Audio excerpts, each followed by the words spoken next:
कहानी का शीर्षक है कठोर फैसला। निरंजन काका को अभी भी कुछ समझ में नहीं आ रहा था। शेखर तो अवाक सा देखता रह गया निरंजन काका की ओर। जब काका ने बताया कि माँ नहीं रही, मतलब सगे बेटों को पता नहीं कि माँ का देहांत हो गया है और माँ को मरे पूरा 1 सप्ताह बीत गया है। तुमने गांव में इतने दिनों से फ़ोन नहीं लगाया क्या?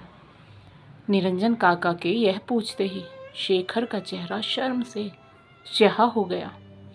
सक पका कर उसने नजरें झुका ली। निरंजन काका अब भी उसे हैरत से घूरे जा रहे थे। तो तुम्हारे पास अभी तक कोई समाचार नहीं है? नहीं। अजीब बात है। मन ही मन बुदबुदा कर निरंजन काका ने एक ऑटो रिक्शा रोक कर उसमें अपना सामान जमाया और बोले, खैर अभी तो मैं चलता हूँ, मेरी ट्रेन का समय हो रहा है। 18 तारीख को वहीं मिलूँगा, धीरज रखना। और उसकी पीठ थपथपाई, वे रवाना हो गए। शेखर कुछ क्षण बुत बना खड़ा रहा। उसे अभी भी विश्वास नहीं हो रहा था। पीछे एक कार ने हॉर्न दिया। विचारों के भंवर से बाहर निकल शेखर ने कार स्टार्ट की और उदास मन से घर की ओर मुड़ चला। जाना तो उसे ऑफिस था, लेकिन अब ऐसी खबर सुनकर ऑफिस जाने का तो सवाल ही नहीं उठता था। शेखर को यूं अचानक वापस आया देखकर भावना घबरा उठी। पानी का ग्लास उसके हाथ में थमाकर चिंतित स्वर में पूछने लगी, तबीयत तो ठीक है ना तुम्हारी? हाँ ठीक हूँ। फिर ऑफिस से इतनी जल्दी कैसे लौट आए? भावना, माँ नहीं रही, बताते हुए शेखर का कंठ सूख गया। क्या कह रहे हो? माँ नहीं? भावना ने चौंकते हुए शेखर की ओर देखा और कहा, ओह कब, कैसे? 7 दिन हो गए। क्या? वह लगभग चीख पड़ी। 7 दिन हो गए और हमें खबर तक नहीं। किससे समाचार मिला आपको? निरंजन काका से। यहाँ किसी काम से आए थे, अकस्मात बाजार में मुझे मिल गए तो। परंतु भावना अचकचाई। अजीब बात है, आपकी माँ नहीं रही और आपको खबर तक नहीं। जेठ जी का भी फोन नहीं आया, क्या उन्हें भी खबर नहीं मिली होगी? लगता तो यही है। भारी मन से शेखर ने फ़ोन उठाया और अमर भैया को फ़ोन लगा दिया। खबर सुनकर अमर को भी बेहद आश्चर्य हुआ। कमाल है, इतनी बड़ी बात की सूचना क्यों नहीं दी गई हमें? आजकल तो गांव में भी हर किसी के पास फ़ोन की सुविधा उपलब्ध है। कहीं निरंजन काका को गलत समाचार तो नहीं मिला है? नहीं भैया, छोटी बुआ जी ने स्वयं उनको फ़ोन किया था। निरंजन काका के बेटे की शादी 10 दिन पूर्व हुई थी, तो इसलिए दाह संस्कार व उठावने में वे नहीं जा सके थे। कह रहे थे कि अब 11वें पर जाएंगे। कुछ भी समझ में नहीं आ रहा है। शेखर बौखलाया हुआ सा बोला, सगी माँ का देहांत हुआ है और उनके दोनों बेटों को ही खबर नहीं। पूरा हफ्ता बीत गया माँ का देहांत हुए। सोचा सीतापुर फ़ोन लगाया जाए। बाबूजी को फ़ोन लगाया तो फ़ोन कवरेज एरिया से बाहर था। और किसे फ़ोन लगाया जाए? यहाँ किसी का नंबर भी तो मालूम नहीं था शेखर को। आपको मालूम है क्या भैया किसी का नंबर? ना छोटे, मेरे पास तो नहीं है। फिर क्या करें भैया, इस खबर की पुष्टि कैसे करें? दीदी को फ़ोन लगाकर पूछें। परंतु क्या, हंसेंगे नहीं वो लोग हम पर? ऐसा करते हैं छोटे। कुछ सोचकर अमर भैया ने उसे फ़ोन रखने को कहा। दूसरे ढंग से पूछते हैं। और शेखर के फ़ोन रखने के बाद अमर ने अपनी पत्नी शोभना को कुछ समझाया। फिर शोभना ने अमर की बहन गायत्री को फ़ोन लगाया और उधर से फ़ोन उठाने पर शोभना ने पूछा, हेलो, सीतापुर वाली गायत्री बोल रही हैं? मैं उसकी सहेली रजनी बोल रही हूँ। मैं यहाँ आई थी तो सोचा मिल लूँ। क्या? कब? ओह अच्छा अच्छा, और फ़ोन रख दिया। अमर सिर पकड़ बैठ गया। सच्ची खबर थी, मगर उन्हें मिली क्यों नहीं? सब रिश्तेदारों को मिल गई, सिर्फ उन्हें ही नहीं दी गई। सगे बेटों को दाह संस्कार के बाद उठावने पर सारे रिश्तेदार आए होंगे। उस दिन भी दोनों बेटों को जब अनुपस्थित पाया होगा तो उफ, कितनी छिचालेदार हुई होगी। अपने आप को अपमानित महसूस कर रहे अमर की गर्दन झुक सी गई। शेखर को फ़ोन से सूचित करके वह जाने की तैयारी में जुट गया।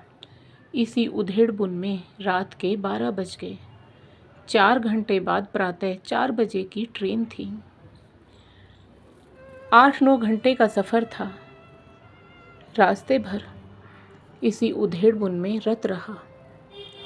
सीट पर बेचैनी से पहलू बदल रही शोभना ने नथुने फुलाते हुए आशंका प्रकट की।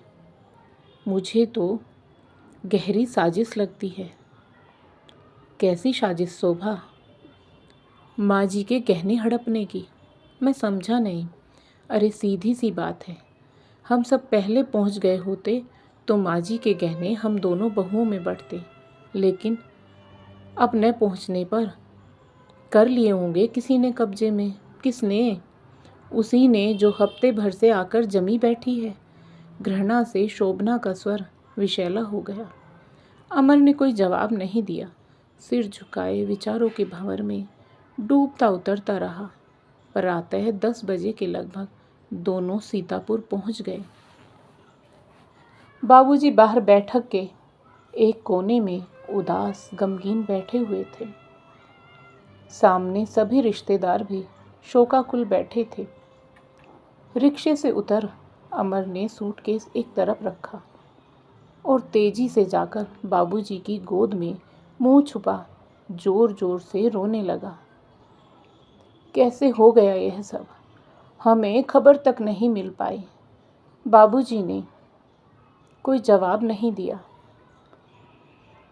उनके झुर्रीदार चेहरे पर दर्द की असंख्य लकीरें स्पष्ट दिखाई दे रही थीं। उधर शोभना ने भी रिक्शे से उतरकर अंदर वाले कक्ष में जाकर वहां बैठी महिलाओं के गले मिलकर अपने विलाप से पूरे घर को गुंजाने लगी। गायत्री दीदी से लिपटकर फूट फूट कर रोते हुए उनके कंधे को आंसुओं से तर कर दिया।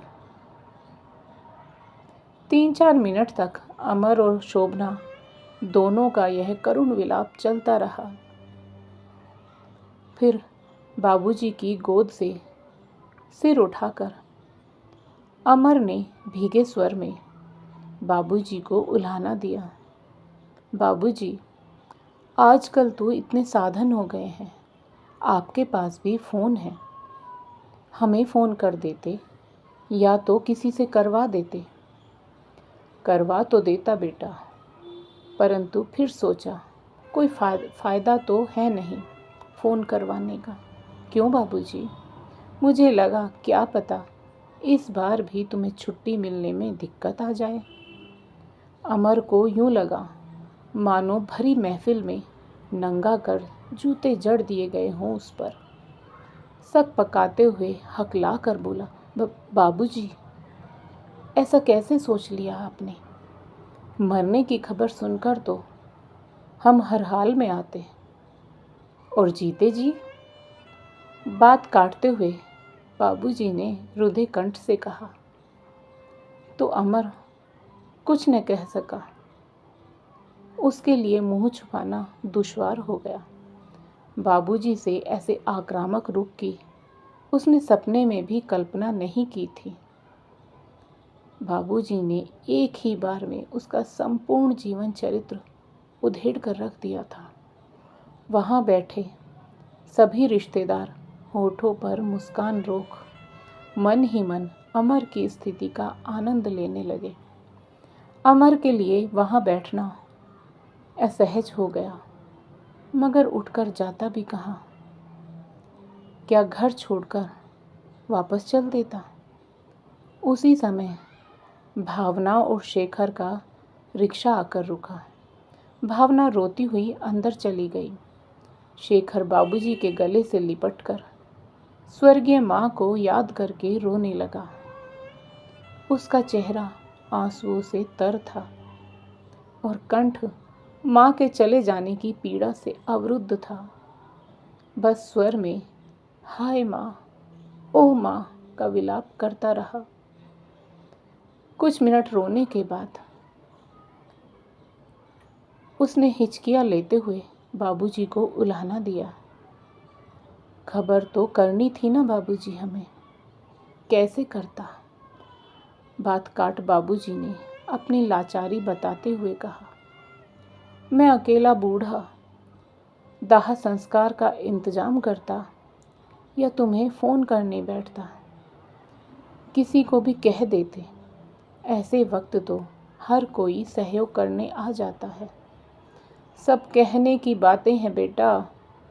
ठंडी सांस लेते हुए बाबूजी ने सवालिया निगाहों से शेखर की ओर देखते हुए कहा, आज के ज़माने में लोगों को अपनों के लिए ही समय नहीं मिलता, तो परायों के लिए कौन खटता है?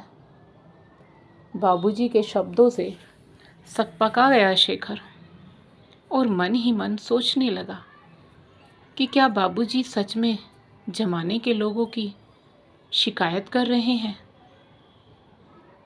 या बेटों पर कटाक्ष कर रहे हैं। अचकचाकर वह उनका मुख देखता रह गया। बाबूजी मुंह फेरकर बाहर सड़क की ओर देखने लगे। शेखर के लिए वहां बैठना असहज हो गया। रिश्तेदारों की मुख मुद्रा तो उसने पहले ही भांप ली थी। वे सब दबी छुपी व्यंग्यात्मक मुस्कानों से उसकी स्थिति का आनंद ले रहे थे। शेखर के तन बदन में आग लग गई। मन तो हुआ बाबूजी से पूछे कि माँ के मरने पर 8-10 घंटों के अंदर ही सारे रिश्तेदार आ गए थे, किसने किए थे इन सबको फ़ोन? क्या इसी तरह हमें भी फ़ोन नहीं किया जा सकता था? परंतु पूछने की हिम्मत न कर सका। वहाँ उसका अब दम घुटने लगा था। गायत्री दीदी से मिलने का बहाना कर वह उठा और पीछे पीछे अमर भी चल दिया। अंदर गायत्री दोनों बुआओं के संग किसी कार्य में व्यस्त थी। गायत्री दीदी के हाथ में कोई लिस्ट थी और दोनों बुआ सामने रखा सामान उनके अनुसार मिला रही थी। भावना और शोभना एक और उपेक्षित सी बैठी हुई थी। कमरे में प्रवेश करते वक्त शेखर ने सोचा, गायत्री दीदी तो दोनों भाइयों को देखते ही दौड़ती हुई उनके गले लिपट फूट फूट कर रो पड़ेगी। फिर दोनों भाई उसे सांत्वना देंगे, किंतु ऐसा कुछ भी नहीं हुआ। गायत्री ने क्षण भर के लिए उचटती सी नज़र उन दोनों भाइयों पर डाली और पूर्ववत अपने कार्य में व्यस्त हो गई। दोनों बुआओं ने भी गायत्री दीदी का अनुसरण किया। अमर और शेखर तो कट कर रह गए। चुपचाप भावना और शोभना के पास आकर बैठ गए। चारों को एक एक पल काटना दुभर हो रहा था। कुछ समय तक माँ के बारे में इक्का दुक्का प्रश्न पूछते रहे। फिर स्नान आदि करने का बहाना कर चारों वहाँ से भी उठ खड़े हुए। उनके जाने के बाद एक लंबी सांस ले गायत्री ने लिस्ट नीचे रख दी। उसका मन माँ की याद में बुरी तरह तड़प रहा था। जिस रात माँ शांत हुई उससे एक दिन पूर्व ही गायत्री व छोटी बुआ चंद्रा वहाँ पहुँची थी। रात 2:30 के लगभग माँ को घबराहट होने लगी। बाबूजी डॉक्टर को बुलाने जाने लगे तो माँ ने कसकर हाथ पकड़कर बाबूजी को रोक लिया।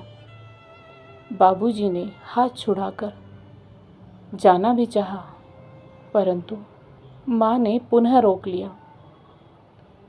वह अस्फुट व टूटे स्वर में कुछ बड़बड़ा रही थी। संभवतः उन्हें आभास हो गया था कि बिछुड़ने की बेला आ ही गई है। वह नहीं चाहती थी कि अंत समय में जब प्राण निकले तो पति भी सामने न रहे। बाबूजी उधर डॉक्टर को बुलाने जाते हैं, इधर उनके प्राण पखेरु। बाबूजी को माँ की जिद पर रुकना ही पड़ा। माँ की ऊर्ध्व सांस चलने लगी थी और बाबूजी बेबसी से अपनी जीवन सहचरी को मौत के मुख में जाते हुए देख रहे थे। भरा भूरा परिवार है, 2-2 कमाऊ बहू बेटे हैं, पोते पोतियां हैं, मगर साथ रहने वाला कोई नहीं। काश इनमें से कोई भी एक यहाँ होता। भावातिरेक में उनके नेत्र छलछला आए। कुछ क्षणों बाद उन्होंने अपने मन को स्थिर किया और ठाकुर जी की मूर्ति के पास रखी गंगा जल की शीशी व तुलसी उठाई। फिर तुलसी के पत्ते माँ के मुख में रख चम्मच से गंगा जल पिलाने लगे। गीता का 5वां अध्याय उन्हें बचपन से कंठस्थ था, उसका पाठ करने लगे। माँ तुलसी व गंगा जल का पान करके गीता का श्रवण करती रही। बेटों से एक बार मिल लेने की कसक उनके मन को अंतिम क्षणों तक चुभ रही थी। पिताजी ने पिछले माह दोनों को फोन किया था, किंतु बेटों को आने की फुर्सत नहीं मिली। बेटों से मिल लेने, उन्हें अंतिम समय में अपने बेटों को जी भर देख लेने की आस मन में सजोए। लगभग 8-10 मिनट वे बाबू जी की बाहों में तड़पती रही। अंतिम सांस निकलने के पूर्व उन्होंने हाथ बढ़ा बाबूजी के चरणों का स्पर्श किया।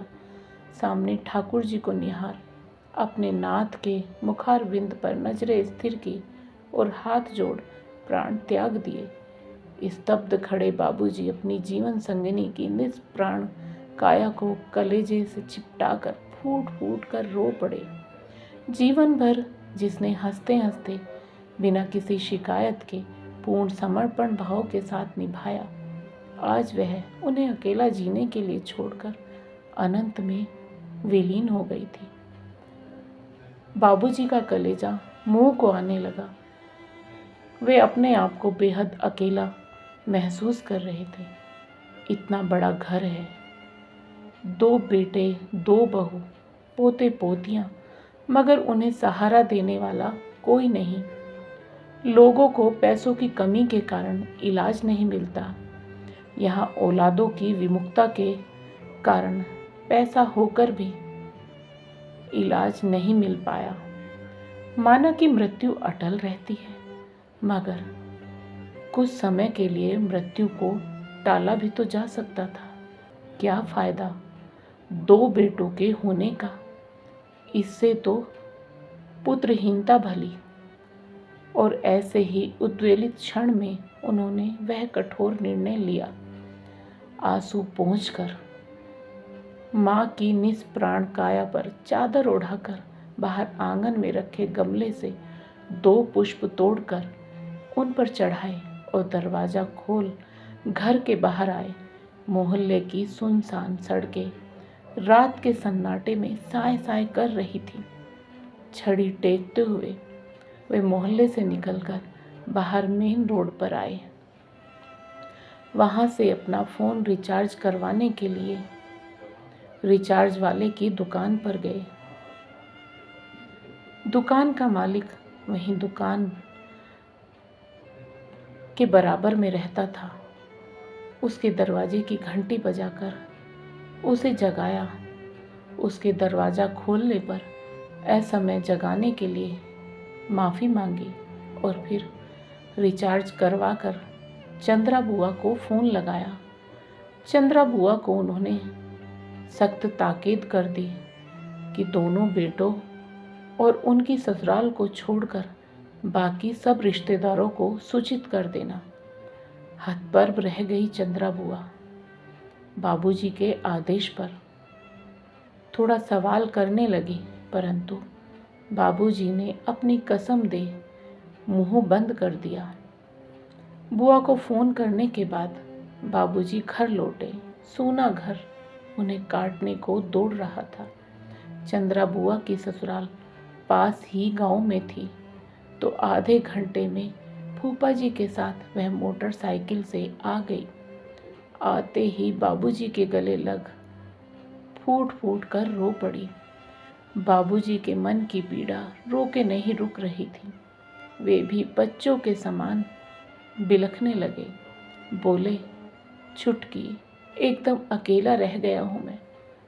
बुआ और फूफा जी उन्हें बाहों में भींच ढांढस बंधाते रहे। 2 घंटे बाद गायत्री अपने पति व बच्चे के संग आ गई।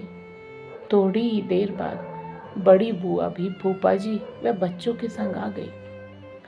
घर में कोहराम मच गया था। बाबूजी को धीरज बंधाते हुए सभी ने समझाना चाहा। गायत्री के ससुर जी भी बोले, समधी जी, क्या अच्छा लगेगा 2-2 बेटों के रहते कोई अन्य चिता को अग्नि दे। बाबूजी की रुंधी आवाज अब थरथराने लगी थी। बाबूजी रुंधी आवाज और कपकपाते होठों से बोले, समधी जी, बेटी से माँ बाप यह तो जरूर पूछ लेते हैं कि सास ससुर का व्यवहार कैसा है, लेकिन कभी ऐसा क्यों नहीं पूछते कि तुम्हारा व्यवहार उनके प्रति कैसा है। जीते जी क्या कम जला चुके हैं वे इसे, अब मरने के बाद क्या फर्क पड़ता है, कौन फूंक रहा है। बाबूजी ने 2 टूक शब्दों में इनकार कर दिया। उनकी जिद के आगे सबको झुकना पड़ा। प्रातः 10 बजे तक और रिश्तेदार भी आ गए थे। 11 बजे महायात्रा आरंभ हुई। उन्हें मुखाग्नि पिताजी ने स्वयं ही दी। अमर ने ठंडी सांस ली। शाम हो गई थी। गरुड़ पुराण का पाठ करने के लिए पंडित जी पधार चुके थे। घर के परिजन रिश्तेदार बैठक व अंदरूनी कक्ष में आकर बैठ गए। अमर एक कोने में जाकर सिर झुकाकर बैठ गया। उसका चित्त बेहद अशांत था। मस्तिष्क में विचारों के अंधड़ चल रहे थे। बाबूजी के मात्र एक निर्णय ने उसके व शेखर के व्यक्तित्व का एक एक तार उधेड़ कर रख दिया था। दोनों को रिश्तेदारी में मुंह दिखाने के काबिल नहीं रखा। समस्त रिश्तेदारों को मालूम हो चुका था कि बाबूजी ने स्वयं ही दोनों बेटों व उनके ससुराल वालों को समाचार देने से मना कर दिया था। न कहते हुए भी सब समझ गए थे कि एक अशक्त असहाय वृद्ध ने ऐसा अभूतपूर्व निर्णय क्यों लिया होगा। पिताजी यहीं नहीं रुके। उन्होंने रिश्तेदारों को भेजे जाने वाले शोक पत्र पर भी सिर्फ अपना ही नाम दिया, बेटों का नहीं। ये पत्र रिश्तेदारों में हर एक के यहाँ पोस्ट हुए। दूर दूर के रिश्तेदारों को भी भेजे गए। बस नहीं भेजे गए तो केवल और केवल अमर और शेखर तथा उन दोनों की ससुराल में। ग्लानि से अमर की गर्दन झुक गई। उसके सम्मुख अभी एक भारी समस्या और थी, माँ का 12वां। 3 दिन बाद 12वें पर पुनः समस्त रिश्तेदारों का जमघट होने वाला था। कैसे करेगा वह सबका सामना। परंपरा के मुताबिक उस दिन मृतक के बेटों को पगड़ी बनती है। बाबूजी ने इस रस्म के लिए भी स्पष्ट इनकार कर दिया था। इसके बदले उन्होंने सत्यनारायण भगवान की कथा रखी थी। अब इसके लिए क्या जवाब देगा अमर रिश्तेदारों को। पगड़ी नहीं होने का कारण तो सब खोद खोद कर पूछेंगे।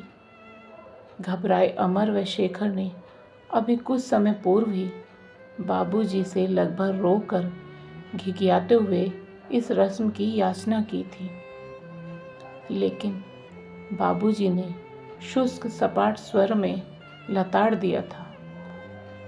मतलब क्या है पगड़ी की रट लगाने से? पगड़ी उसे बनती है जिसने जीते जी सेवा की हो। जब सेवा ही नहीं की, उल्टे जी चुराया हो, तो क्या मतलब है बेफुजूल ढोंग करने से? बाबूजी की इस साफ गोई पर अमर और शेखर कट कर रह गए।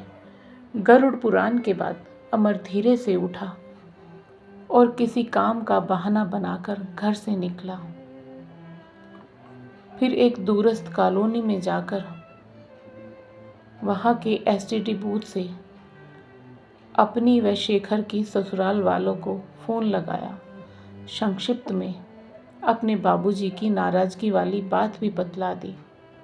रिरियाते हुए उनके सामने भी गुहार लगाई कि किसी तरह बाबूजी को पगड़ी की रस्म के लिए राजी करवा लें।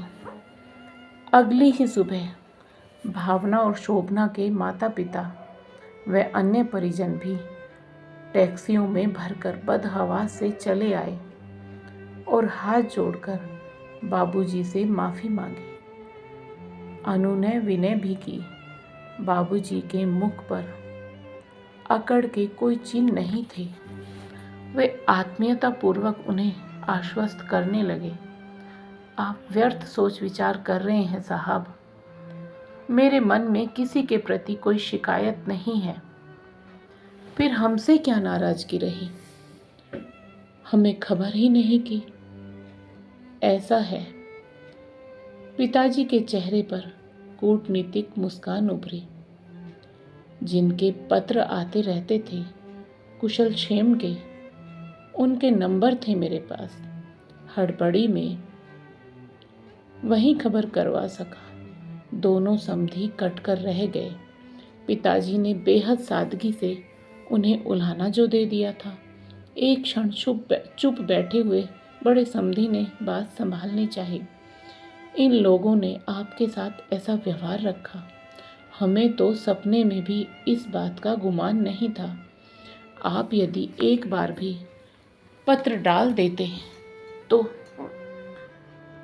अरे मैं तो समझता रहा, आप सब जानते होंगे। नहीं नहीं, हमें तो इस विषय में कुछ ज्ञात ही नहीं। मामला संभलता देख बड़े समधी में कुछ उत्साह जागा। फिर बोले, हमें तो आभास तक नहीं था। अजीब बात है। बाबूजी का स्वर थोड़ा भर्रा गया। बहुएं हर साल छुट्टियों में मायके पहुंच जाती थी। आपने कभी पूछा नहीं कि वे सास ससुर के पास कब जाती हैं? जी, सास ससुर की इच्छा नहीं होती अपने पोते पोतियों से मिलने की। दोनों समधी और उनके परिजनों को काटो तो खून नहीं। बाबूजी ने कितने संक्षिप्त शब्दों में बहुओं की सेवाहीनता का दुखड़ा बयान कर दिया था। सबके सिर झुक गए। बाबूजी की रुंधी आवाज़ अब थरथराने लगी थी। समधी जी, बेटी से माँ बाप यह तो जरूर पूछ लेते हैं कि सास ससुर का व्यवहार कैसा है, लेकिन कभी ऐसा क्यों नहीं पूछते कि तुम्हारा व्यवहार उनके प्रति कैसा है? मैं आप दोनों समधियों से पूछता हूँ, क्या कभी आपने अपनी बेटियों से पूछा कि सास ससुर के पास क्यों नहीं जाती हो? बाबूजी के सवाल से समधियों के दिलो दिमाग में सैकड़ों घंटे बजने लगे। वे तो उल्टे खुश ही होते थे कि उनकी बेटी को कोई झंझट नहीं है, स्वतंत्र है अपनी गृहस्थी में। लेकिन यदि उनकी बहू भी इसी तरह स्वतंत्र रहना चाहे तब? यह विचार आते ही वह दोनों कांप उठे। कुछ क्षणों की खामोशी के बाद दोनों समधियों ने अपने अपने अश्रुपूर्ण चेहरे ऊपर उठाते हुए कहा, अपनी बेटियों के व्यवहार के लिए हम क्षमा चाहते हैं। अब वे ऐसा कदापि नहीं करेगी। खैर, इसे आजमाने की जरूरत नहीं पड़ेगी। बाबूजी ने आदरपूर्वक उनके कंधों को थपथपाया। मैंने दूसरे इंतजाम कर लिए हैं। बाबूजी ने एक कठोर फैसला ले लिया था और 12वें के दिन उस कठोर फैसले का तथा उन सारे इंतजामों का खुलासा हुआ जो बाबूजी ने किए थे। कथा आरंभ होने से पूर्व बड़े फूफा जी ने घोषणा की, यह मकान बाबूजी ने हाई स्कूल के छात्रावास के लिए दान कर दिया है। इसमें 16 छात्र रह सकेंगे। माँ के गहने बेच बाबूजी ने स्कूल के संयुक्त नाम से एक एफडी करवा दी है। छात्रों से किराया और एफडी का ब्याज स्कूल व बाबूजी की देखभाल अच्छी तरह कर लेगा। उनके बाद यह सब स्कूल का हो जाएगा। सुनते ही भावना व शोभना शर्म से गड़ गई। अभी तक अपने दुर्व्यवहार से उन्होंने सास ससुर के जीवन में जो अंधेरा किया था, उसकी कालिमा कालिख बनकर उनके सुंदर चेहरों पर पुत गई थी। बहुओं को सास के गहने चाहिए, परंतु बूढ़ी सास की सेवा नहीं करनी। बेटों को माता पिता से जायदाद चाहिए, परंतु माता पिता को कभी देखने, उनका हालचाल पूछने नहीं आना। तो दोस्तों, आपको आज की कहानी कैसी लगी? कृपया कमेंट करके अवश्य बताएं। और यदि आपको कहानी पसंद आई हो तो कहानी को लाइक करें, शेयर करें और साथ ही एक और कहानी चैनल को सब्सक्राइब करें। फिर मिलेंगे दोस्तों एक और नई कहानी को लेकर। तब तक आप अपने परिवार के साथ हंसते रहिए, मुस्कुराते रहिए, खुश रहिए। राधे राधे प्यारे दोस्तों।